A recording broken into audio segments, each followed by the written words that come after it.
Hi mga kabeshi, ngayong araw nga po pala pupunta po ako sa aming mga tita.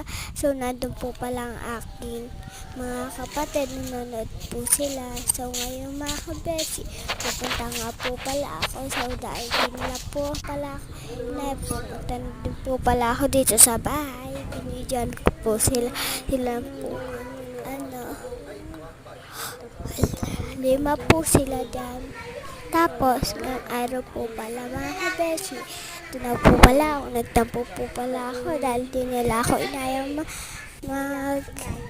kabeshi. So, manood kasi po, gusto ko po manood mga kabeshi. Tapos po, kaya po nagalit po sa akin dati mga kabeshi. So, yun lang po. Salamat sa panonood. Salamat po. Thank you for